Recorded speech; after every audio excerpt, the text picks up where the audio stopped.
The small town of Pine Ridge, nestled against the foothills of the Appalachian Mountains, was known for two things: its annual apple festival and sending its sons and daughters to serve in the military. Generations of Pine Ridge families had proudly watched their children don uniforms, a tradition as deeply rooted as the oak trees that lined Main Street. Sergeant Grace Miller had been one of those children, following her father and grandfather into service. But unlike them, her path had been anything but straightforward. As one of the first women to qualify for the Army's elite Scout Sniper School, Grace had faced resistance at every turn.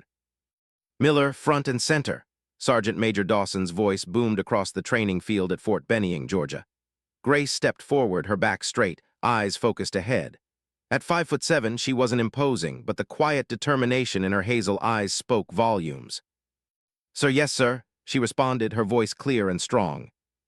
"Explain to me why your grouping is tighter than every man in your squad," Dawson demanded, gesturing toward the shooting range where paper targets displayed the results of the morning's qualification rounds.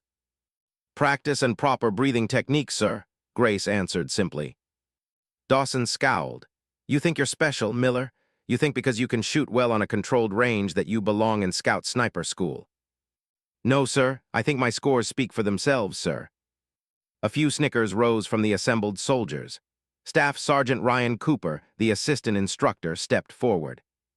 "With all due respect, Sergeant Major, there's a difference between shooting paper targets and having the mental fortitude to take a human life. Some people just don't have it in them," Cooper said, his eyes sliding meaningfully toward Grace. Grace bit the inside of her cheek, keeping her expression neutral despite the familiar sting of the implied criticism. It was never stated directly, that would be against regulations, but the message was clear. Women weren't cut out for the job. "I'm not concerned with what's on paper, Miller," Dawson continued. "I'm concerned with what happens when you're lying in mud for 3 days, when you haven't slept, when you're alone and everything depends on one shot. That's when we find out who the real snipers are." "Looking forward to demonstrating that, sir," Grace replied. Later that evening, Grace sat alone in the mess hall, methodically working through her meal while reviewing the sniper manual. 10 years in the Army had taught her to use every spare minute productively. She was so absorbed that she didn't notice Captain Sarah Reeves' approach until the older woman set her tray down. "Mind if I join you, Sergeant?" Captain Reeves asked. Grace immediately started to stand. "Ma'am, of course." "At ease, Miller. Finish your dinner." Reeves settled across from her.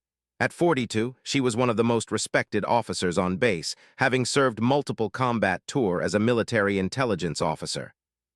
"Thank you, ma'am." Reeves studied her for a moment. "I saw your qualification scores. Impressive work." "Thank you, ma'am." "You know they're going to make it twice as hard for you, right?" Reeves said, her voice low enough that only Grace could hear. Grace met the captain's gaze. "I'm counting on it, ma'am."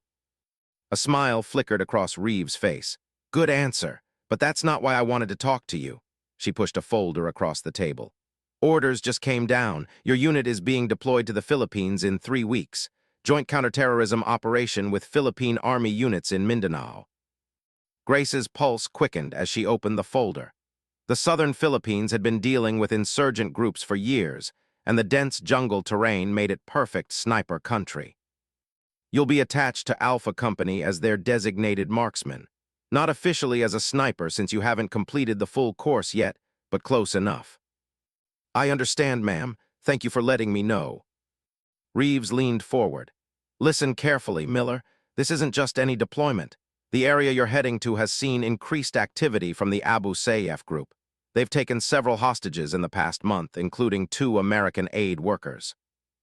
Grace nodded, processing the implications. Abu Sayyaf was notorious for kidnappings, bombings, and beheadings. "Captain Rodriguez will be leading your company. He's a good officer by the book." Reeves hesitated. "But he's also never worked with a female designated marksman before. You'll need to prove yourself quickly." "I always do, ma'am." "I know your record, Miller. 3 tour in Afghanistan, expert marksmanship medals, combat infantryman badge. That should be enough, but we both know it isn't always." Reeves stood, gathering her tray. "Just remember, let your rifle do the talking. In the field, results matter more than anything else." The next 3 weeks passed in a blur of preparation, vaccinations, gear checks, and final training exercises. Grace spent extra hours on the range, running drills with her M110 semi-automatic sniper system until every movement was muscle memory. The evening before deployment, Grace visited the small house in Pine Ridge where she'd grown up. Her father, retired Sergeant Major William Miller, sat in his wheelchair on the porch, a plaid blanket covering his legs despite the warm spring evening. "All packed and ready?" he asked as she settled into the rocking chair beside him. "Yes, sir," she answered automatically, then smiled at her slip into military formality. "Sorry, Dad, old habits." He waved it away. "You've got nothing to apologize for, Gracie. I couldn't be prouder." They sat in comfortable silence, watching the fireflies begin to appear in the gathering dusk. Grace knew her father understood what she was facing better than anyone. As a former sniper himself, he had trained her from childhood, teaching her not just how to shoot, but how to see the world through a sniper's eyes, calculating distances, reading wind conditions, observing the smallest details. "You remember what I taught you?" he asked finally. "Which part? You taught me a lot." "About being afraid." Grace nodded. "Fear is normal, panic is the enemy. Use the fear, don't fight it." "That's my girl." He reached over to squeeze her hand. "And remember, when you're out there and it gets tough, and it will get tough, you've got something none of those boys have." "What's that, Dad?" His weathered face creased into a smile. "You've got William Miller's blood in your veins, and Millers don't quit." The next morning, as Grace boarded the transport plane with her unit, she carried her father's words with her, a talisman against the challenges ahead. As the aircraft lifted off, she looked down at the shrinking landscape of Georgia, wondering what awaited her in the jungles of Mindanao. What she didn't know was that the dense, unforgiving jungle would soon test her in ways she had never imagined, and that her rifle would indeed do the talking when it mattered most. The humidity hit like a wall as Grace stepped off the military transport plane at Edwin Andrews Air Base in Zamboanga City. Sweat immediately beaded on her forehead as she joined her unit on the tarmac. The air smelled of jet fuel, sea salt, and tropical vegetation, completely different from the pine-scented mountains of home. Captain Miguel Rodriguez stood at the front of the assembled soldiers, his expression serious beneath his patrol cap. At 35, he had the weathered look of a career officer with multiple deployments under his belt. "Welcome to the Philippines, Alpha Company," he began, raising his voice to be heard over the distant rumble of aircraft engines.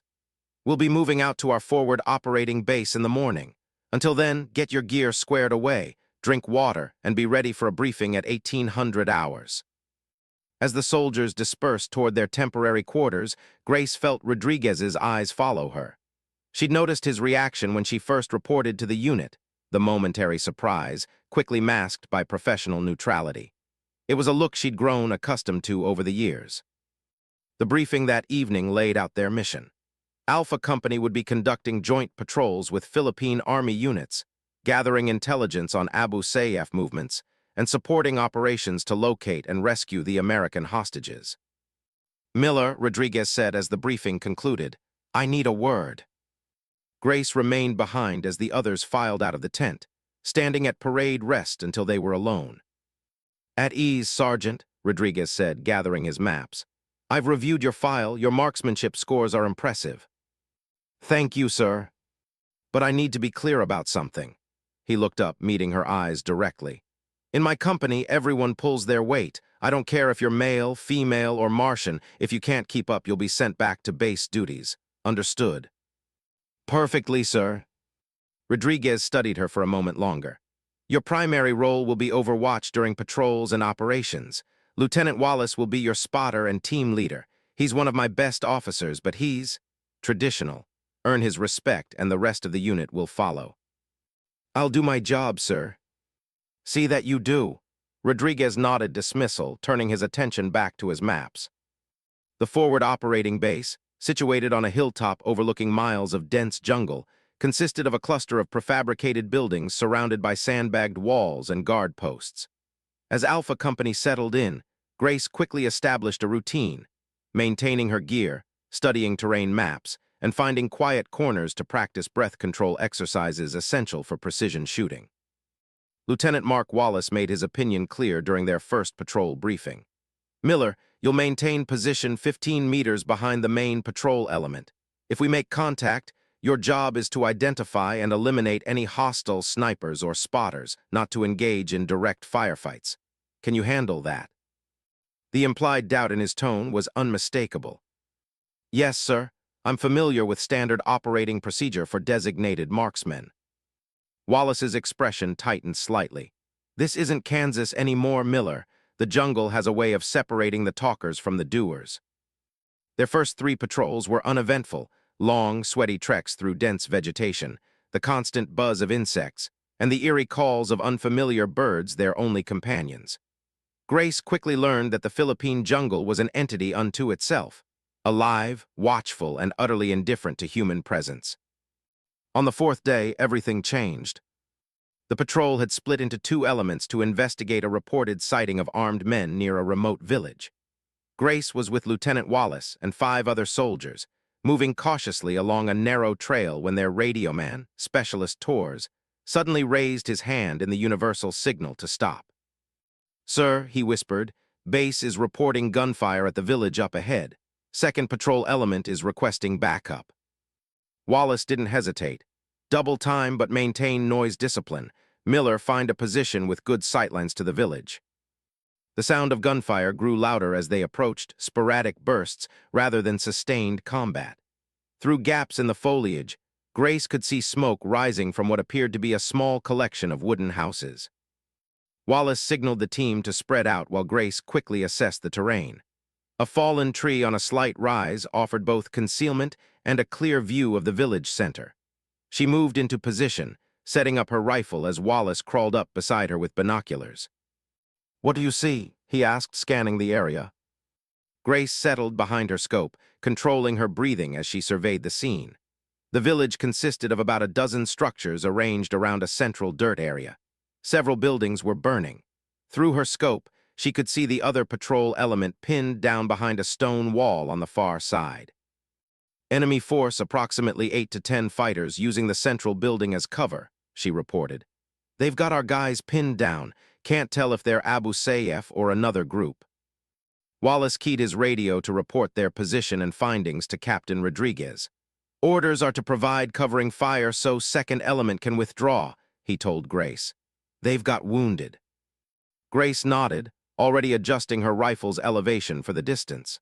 The jungle heat pressed against her, sweat trickling down her neck, but her hands remained steady as she focused through her scope. "I've got a clear shot on the fighter with the RPG," she said, referring to the rocket-propelled grenade launcher that posed the greatest threat to their pinned comrades. Wallace hesitated only briefly. "Take it." Grace exhaled slowly, squeezed the trigger on her inhale, and felt the satisfying kick of the rifle against her shoulder. Through her scope, she saw the RPG gunner drop. Before the others could react, she had already shifted aim and neutralized a 2nd fighter. "Target's down," she reported calmly, already seeking her next shot. The rest of the firefight unfolded with methodical precision. With the immediate threat reduced, the 2nd patrol element was able to withdraw with their wounded. Grace provided covering fire, eliminating 2 more hostile fighters who tried to pursue. As they regrouped at their extraction point, Grace could feel the shift in how the other soldiers looked at her, the subtle nods, the respectful distance. Even Wallace's demeanor had changed. "Good shooting back there, Miller," he said as they waited for the helicopters. It wasn't effusive praise, but from Wallace it was significant. Captain Rodriguez received their report with his usual reserve, but Grace noticed his evaluating gaze lingering on her. "The Philippine Army believes these were Abu Sayyaf scouts," he informed them. "Their main group, possibly including the hostages, is likely nearby." Over the next week, Alpha Company increased their patrols, pushing deeper into territory known to harbor insurgent camps. Grace's role expanded from merely providing overwatch to actively participating in mission planning, her knowledge of ballistics and terrain proving valuable. During one evening meal, Specialist Torres slid his tray across from hers, the first time anyone had voluntarily sat with her in the mess tent. "That was some shooting the other day, Sarge," he said. "Where'd you learn to shoot like that?" Grace allowed herself a small smile. "My dad, he was a sniper in Vietnam, had me shooting cans off fence posts from the time I could hold a rifle steady." Tors nodded appreciatively. My old man was a Marine. He tried teaching me, but I never had the patience for it. It's not about patience, Grace replied. It's about finding stillness inside yourself, even when everything around you is chaos. Their conversation was interrupted by the alarm siren. All around them, soldiers jumped to their feet, grabbing gear and moving with practiced efficiency toward their assembly points. All team leaders report to command immediately, came the announcement over the base's loudspeakers. Grace exchanged looks with Tors. Something big was happening. An hour later, she sat in the briefing tent with the other non-commissioned officers and lieutenants as Captain Rodriguez laid out the situation. We've received intelligence on the location of the American hostages, he said, pointing to a spot on the map. Drone surveillance has identified a camp here in this valley. Philippine intelligence confirms at least 15 Abu Sayyaf fighters and what appear to be 4 hostages, the 2 Americans and possibly 2 others. He outlined the planned operation, a coordinated assault at dawn, with Philippine forces approaching from the east while Alpha Company secured the western approach to prevent any escape. Lieutenant Wallace, your team will take position on this ridge, Rodriguez continued. It provides the best overwatch of the entire camp. Sergeant Miller will be your primary shooter. Wallace nodded, no longer showing any sign of his earlier skepticism. This will be a complex operation in difficult terrain, Rodriguez concluded.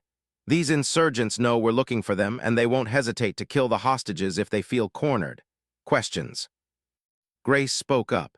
Sir, what's our protocol if we identify an immediate threat to the hostages before the main assault begins? Rodriguez met her gaze. Use your judgment, Sergeant. If you have a clear shot to prevent harm to the hostages, take it. But understand, once the first shot is fired, the entire operation will accelerate.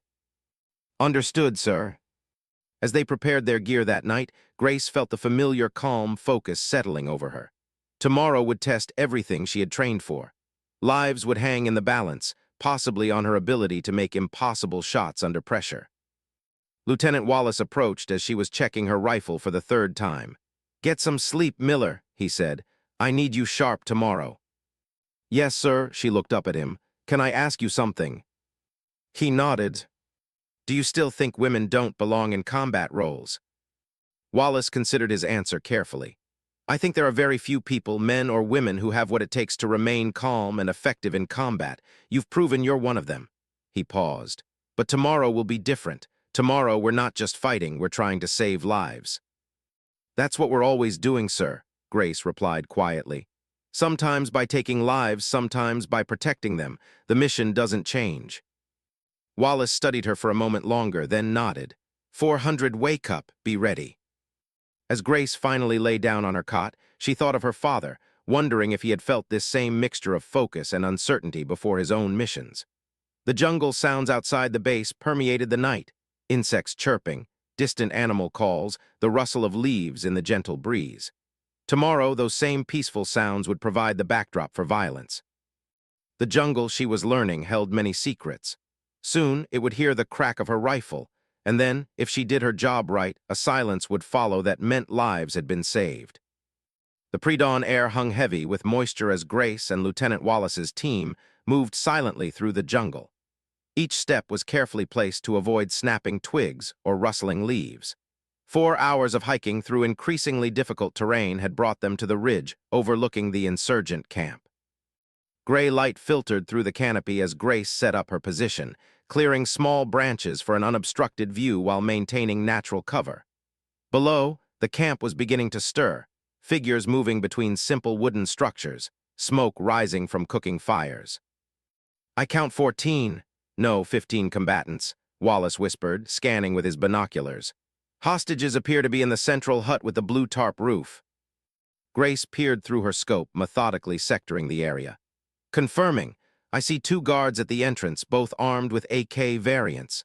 One roving patrol on the perimeter. The rest appear to be gathering near the large structure on the eastern side. She continued her assessment, noting firing positions, weapons types, and patterns of movement. This information would be crucial once the operation began.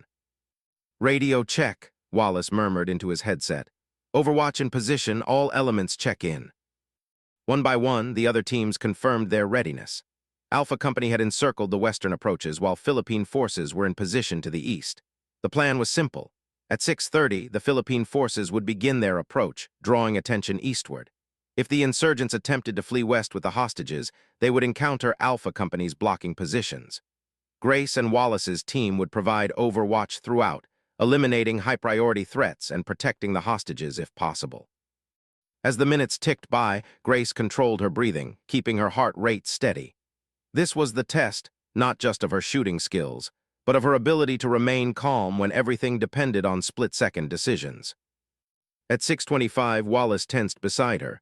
Movement at the hostage hut. Grace shifted her scope.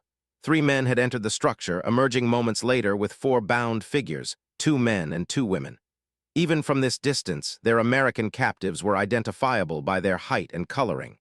The other 2 appeared to be locals, possibly aid workers or guides. "They're moving the hostages," Grace reported, a cold knot forming in her stomach. "Headed toward the vehicles on the north side." Wallace keyed his radio immediately. "Command, Overwatch, hostages being moved, possible exfil in progress. Request immediate action." Captain Rodriguez's voice came back tense but controlled. "All elements, execute now. Philippine forces moving in. Alpha Company, secure western perimeter and prepare for potential hostage situation." The camp below erupted into activity as fighters scrambled to defensive positions. The 3 men continued moving the hostages toward a pair of aging jeeps parked at the camp's edge. "Miller, if you have a clean shot on any of the hostage handlers, take it," Wallace ordered. "Priority is preventing them from leaving with the captives." Grace had already identified the leader, a tall man with a red bandana who was gesturing and shouting orders. She adjusted her aim, accounting for distance, humidity, and the slight morning breeze. "Target acquired," she murmured. "Send it," Wallace confirmed. The rifle's report echoed across the valley as Grace squeezed the trigger. Through her scope, she saw the leader drop. Before the others could react, she had already shifted aim and neutralized a second fighter who was holding a gun to one of the hostages' heads. The third captor dragged a female hostage behind a vehicle for cover. Below, the camp had erupted into chaos as the Philippine forces began their assault from the east. Gunfire echoed through the jungle, punctuated by shouted orders in multiple languages. "We need to move closer," Grace said, already gathering her rifle. "I don't have a clean shot on the third hostage-taker." Wallace nodded grimly. "The rest of the team will maintain this position. You and I will advance to that outcropping." He pointed to a rocky formation about 100 meters downslope, which would provide both cover and a better angle on the vehicles. They moved quickly but carefully, using the confusion of the main assault as cover. Reaching the outcropping, Grace set up again, scanning for the remaining hostage-taker. "There," Wallace pointed. "Behind the second vehicle, he's using the woman as a shield." Grace observed through her scope. The situation had deteriorated. The fighter was now holding a knife to the woman's throat, clearly intending to use her as leverage for escape. The other hostages had managed to take cover during the firefight, protected by advancing Philippine soldiers. "No clear shot," Grace reported. "He's completely shielded by the hostage." Below them, the main assault was succeeding, with most of the camp now under control.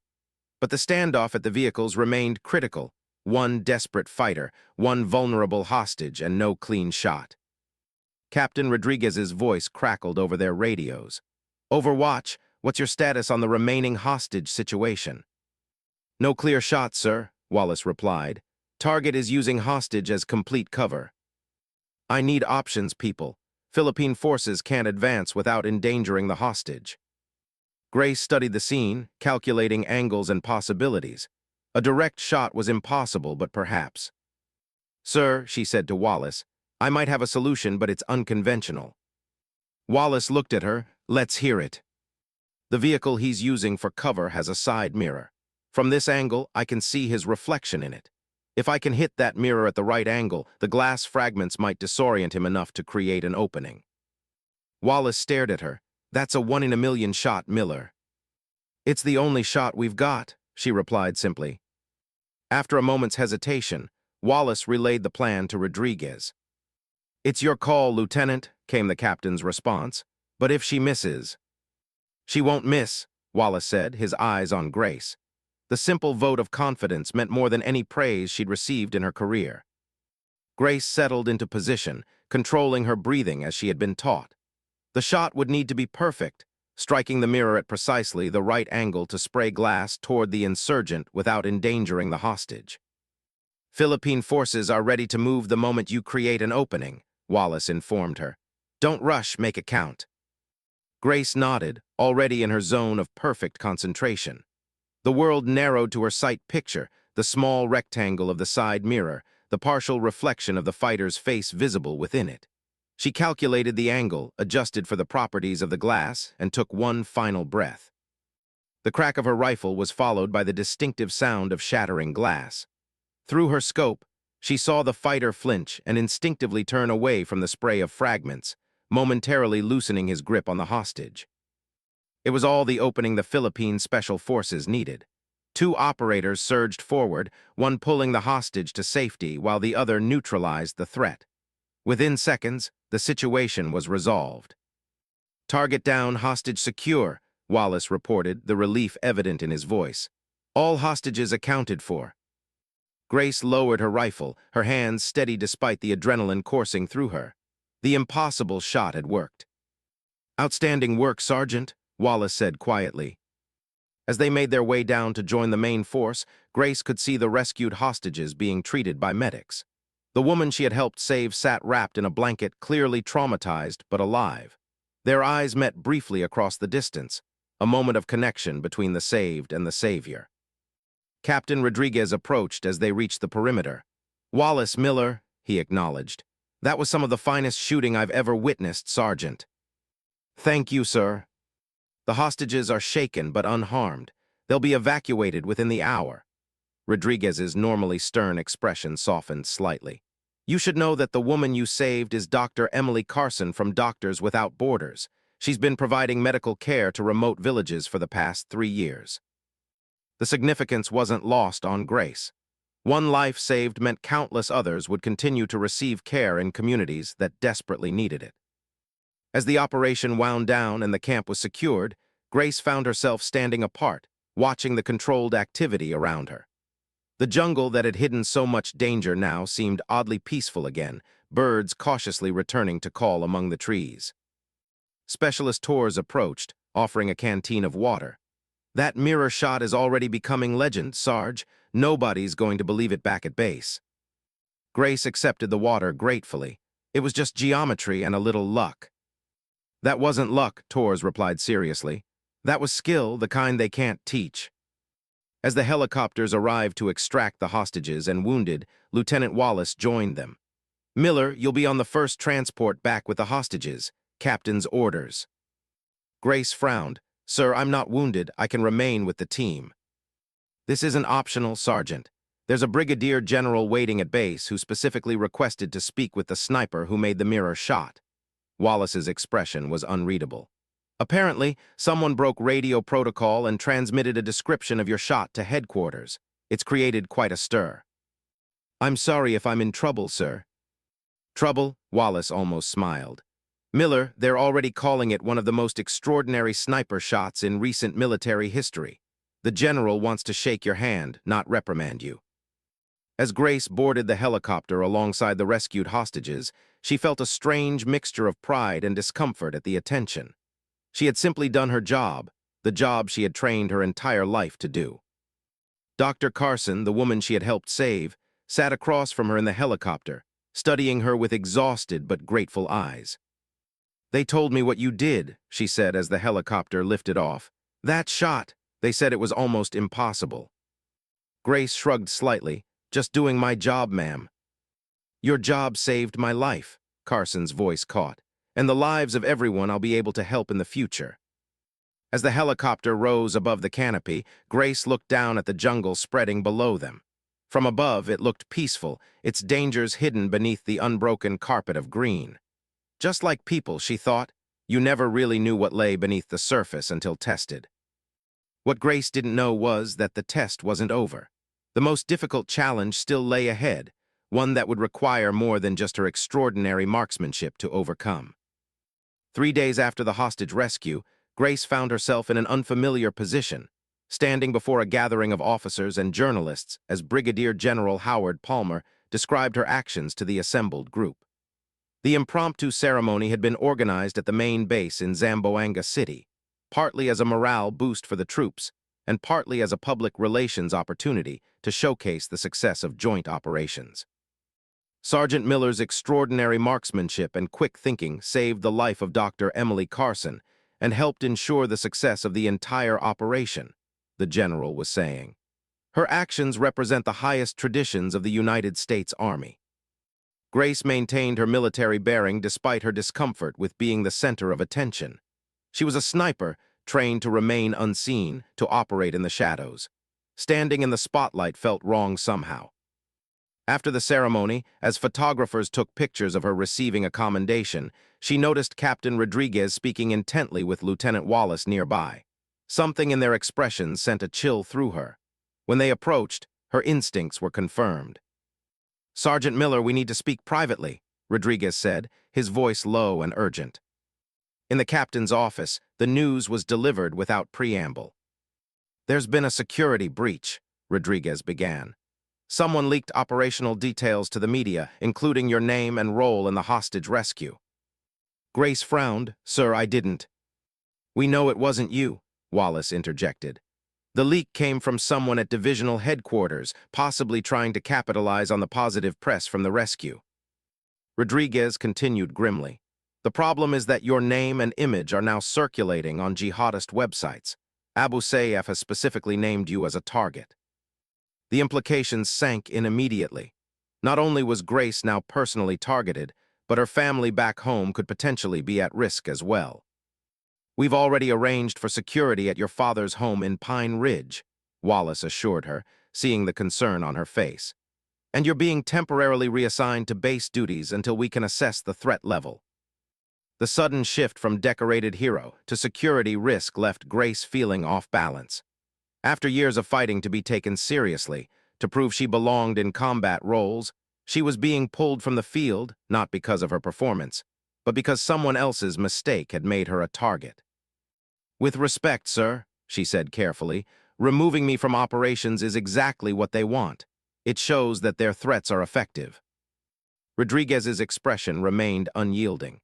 "This isn't negotiable, Sergeant. The threat is credible, and I won't risk your life or the lives of your team members unnecessarily." The following weeks were among the most frustrating of Grace's career. While her unit continued operations against Abu Sayyaf, she remained at base, assigned to the Tactical Operations Center where she monitored communications and provided long-distance support. Her skills were still valued, but being confined to base felt like a step backward. The threat to her family added another layer of stress. Though military police were providing security at her father's home, Grace couldn't help worrying. Her daily calls to check on him became a lifeline, a reminder of what was at stake. "You can't let them win by making you afraid, Gracie," her father told her during one such call. "That's the whole point of terrorism, to paralyze through fear." "I'm not afraid, Dad," she replied. "I'm angry. I worked my entire career to get where I am, and now I'm sidelined because some PR officer wanted a good story." "Maybe this is happening for a reason," he suggested. "Sometimes the path forward isn't what we expect." His words stayed with her as she continued her duties in the operations center. Though relegated to a support role, Grace made herself invaluable, using her knowledge of sniper tactics to help plan operations, analyzing terrain data to identify likely enemy positions, and training other soldiers in advanced marksmanship techniques. Captain Rodriguez, nodding her contributions, began including her in mission planning sessions. Though she couldn't participate directly, her insights often shaped the approach taken by the teams in the field. A month into her reassignment, a new development changed everything. Intelligence reports indicated that Malik Rahimi, the leader of the local Abu Sayyaf faction, had returned to the region. Rahimi was responsible for dozens of kidnappings and executions, including the beheading of 3 Philippine soldiers the previous year. In the planning room, Rodriguez outlined the latest intelligence. "Rahimi is reportedly using this compound as a temporary headquarters," he said, pointing to satellite imagery of a structure nestled deep in the jungle. "He moves frequently and with heavy security. This may be our only opportunity to capture him." The challenges were significant. The compound was in difficult terrain, surrounded by loyal fighters, and Rahimi was known to use human shields. A direct assault carried high risks of civilian casualties. "What about a precision strike?" one of the officers suggested. "Take him out with a drone or long-range shot." Rodriguez shook his head. The jungle canopy is too dense for reliable drone targeting, and the distance and terrain make a sniper approach extremely difficult. From her position at the back of the room, Grace studied the imagery. Something about the location seemed familiar. She checked the coordinates against her mental map of the region and suddenly understood why. "Sir," she said, speaking up for the first time, "that compound is less than 2 kilometers from the village we encountered on our 4th patrol, the one where we first made contact with Abu Sayyaf scouts." Rodriguez looked at her with renewed interest. "You're familiar with the terrain?" "Yes, sir. There's a ridge system that runs parallel to the valley where the compound is located.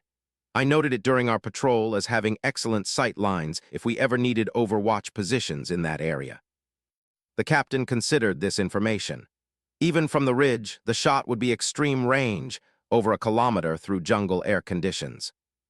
1,320 meters, accounting for elevation, Grace confirmed. Difficult but not impossible with the right preparation and equipment. The room fell silent as everyone recognized what she was suggesting. After a moment, Rodriguez asked the question directly. "Are you volunteering for this mission, Sergeant Miller?" "Yes, sir, I believe I can make the shot."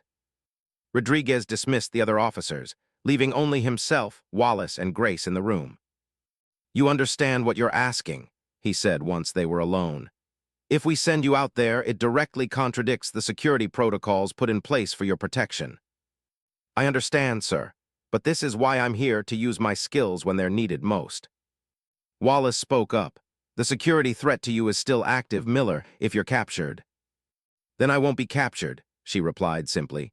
"This mission requires 1 sniper, 1 spotter, minimal footprint. We infiltrate, take the shot, and extract before they can respond." After a long moment, Rodriguez nodded. "I'll take it up the chain of command, but I'm not optimistic they'll approve putting you back in the field." To everyone's surprise, approval came within hours. The potential value of eliminating Rahimi outweighed the security concerns, especially since a small team operation carried less risk than a full assault. The next 24 hours were spent in intensive preparation. Grace and Lieutenant Wallace, who would serve as her spotter, reviewed satellite imagery, weather forecasts, and intelligence on Rahimi's patterns of behavior. They would carry minimal equipment, only what was necessary for the shot and a rapid extraction. As they prepared to depart, Captain Rodriguez gave them final instructions. "You'll have a 12-hour window. If Rahimi hasn't appeared or if the shot isn't possible, you extract immediately. A helicopter will be on standby for emergency evacuation." Grace checked her modified M110 one last time. For this shot, at this distance, everything had to be perfect. "Ready, sir," she told Wallace as they prepared to board the helicopter that would take them to their infiltration point. Wallace studied her for a moment. "You know, when you first joined the unit, I thought you were trying to prove something." "I was," Grace admitted. "I was trying to prove I belonged." "And now?" She considered the question. "Now I'm just doing what I was trained to do." The night insertion went smoothly. Under the cover of darkness, they were dropped 5 kilometers from their target position and proceeded on foot through the dense jungle. By dawn, they had reached the ridge Grace had identified, setting up their position with a clear view of the compound below. For the next 8 hours, they maintained their vigil. The heat was oppressive, insects buzzed constantly around them, and the humidity made every breath feel thick. But Grace remained focused, mentally calculating and recalculating the shot as conditions changed throughout the day. "Movement at the compound," Wallace murmured in the late afternoon. "Vehicles approaching." Through her scope, Grace observed 3 SUVs arriving at the compound. Security personnel emerged first, checking the perimeter before opening the door of the middle vehicle. "Target identified," Wallace confirmed, observing through high-powered binoculars. "Rahimi is exiting the vehicle now." Grace adjusted her position slightly, settling more firmly behind her rifle. The distance was extreme. The conditions challenging, humidity affecting the bullet's trajectory, shifting winds between their position and the target, the fading light as evening approached. Range confirmed at 1,317 meters, Wallace said quietly. Wind variable approximately 3 to 5 knots from the southwest. Temperature 89 degrees, humidity 74%. Grace processed all these factors, making minute adjustments to her aim. Rahimi was now standing near the entrance to the main building, surrounded by guards but momentarily static. "I have the shot," she whispered. Wallace verified through his spotting scope. "Send it when ready." Grace exhaled slowly, found the perfect stillness within herself that her father had taught her, and squeezed the trigger. The crack of the rifle seemed to echo forever across the valley. Through her scope, Grace watched as Rahimi collapsed. Instant chaos erupted around the compound as fighters scrambled for cover, firing blindly into the surrounding jungle. "Target down," Wallace confirmed. "Clean shot, center mass. He's not getting up from that." "Time to move," Grace said, already breaking down her rifle. They needed to be well away before search parties could be organized. They had covered nearly a kilometer when they heard the sound of pursuit, voices calling to each other through the jungle, the crash of vegetation as multiple people moved through the undergrowth behind them. "They're tracking us," Wallace said grimly, checking his tactical radio. "Extraction point is still 3 kilometers ahead." "We need to split up," Grace decided. "I'll create a diversion, draw them away. You continue to the extraction point." Wallace shook his head firmly. "Not happening, Miller. We go together or not at all." Before they could argue further, gunfire erupted behind them, not aimed but searching, the fighters hopping to get lucky with their spray of bullets. "Move," Wallace ordered, pushing forward through the dense vegetation. They ran as silently as possible, using every trick of movement they had learned to minimize their trail. But the pursuers were locals, experienced in jungle tracking, and managed to stay on their trail. As they paused to catch their breath in a small clearing, Wallace checked his GPS. "We're still 2 kilometers out. Chopper can't risk coming closer with hostiles in the area." Grace made a decision. "Sir, you need to go ahead and secure the landing zone. I'll stay back and delay them." "I already told you." "This isn't about heroics," she cut him off. "It's tactical. I'm the better shot. You're faster on your feet. You can reach the LZ and guide the chopper in while I keep them occupied." After a moment of internal struggle, Wallace nodded. 1 kilometer maximum separation. You delay them, then you run like hell to catch up. That's an order, Sergeant." "Yes, sir." As Wallace disappeared into the foliage, Grace quickly found a defensible position, a fallen tree on slightly elevated ground that provided both cover and good sight lines along their back trail. She set up her rifle, controlled her breathing, and waited. It didn't take long. 3 fighters appeared, moving cautiously along their trail. Grace waited until they were fully in the open before taking her first shot. One fell immediately. The others dove for cover, firing wildly in her direction. For the next 15 minutes, Grace played a deadly game of cat and mouse, firing from one position, then quickly moving to another to avoid return fire. She wasn't trying to eliminate all pursuers, just delay them, make them cautious, buy time for Wallace to reach the extraction point. When she judged enough time had passed, she began her own withdrawal, moving rapidly toward the landing zone. The sounds of pursuit had faded somewhat, the fighters now approaching with much more caution after losing several of their comrades. The jungle had grown darker as evening set in, making navigation more difficult. Grace checked her GPS repeatedly, pushing herself to maintain her pace despite exhaustion and the humid air that seemed to fight against every breath. Finally, she heard the distant thump of helicopter rotors. The extraction was close, but so were her pursuers, their shouts growing louder again as they sensed their quarry nearing escape. The clearing that served as the landing zone came into view just as the helicopter touched down. Wallace stood at the edge, providing cover fire as she sprinted the final distance. "Move, Miller," he shouted over the roar of the rotors. Grace ran with everything she had left, aware of bullets impacting around her as the fighters unleashed a final desperate volley. 20 meters from the helicopter, she felt a sudden burning impact on her left arm, a bullet graze, painful but not debilitating. Wallace grabbed her as she reached him, pulling her the final distance to the waiting helicopter. They tumbled inside as the door gunner provided covering fire, and the pilot immediately lifted off. "Are you hit?" Wallace demanded, seeing the blood on her sleeve. "Just a graze," she assured him, finally allowing herself to feel the pain now that they were safe. "Mission accomplished, sir." The flight back to base passed in a blur of exhaustion and post-adrenaline crash. Upon landing, medical personnel immediately took charge of Grace, treating her wound while intelligence officers debriefed Wallace. Later, cleaned up and with her arm properly bandaged, Grace sat in the operations center as Captain Rodriguez delivered the news. "Confirmation came through an hour ago. Malik Rahimi is dead. The shot was perfect. The medical examiner couldn't believe it was made from such distance." Rodriguez actually smiled, a rare sight. "You've dealt Abu Sayyaf a significant blow, Sergeant. Their operations will be disrupted for months." "Thank you, sir. Lieutenant Wallace deserves equal credit. I couldn't have done it without him." Rodriguez nodded. "You'll both receive appropriate recognition, though much of this operation will remain classified."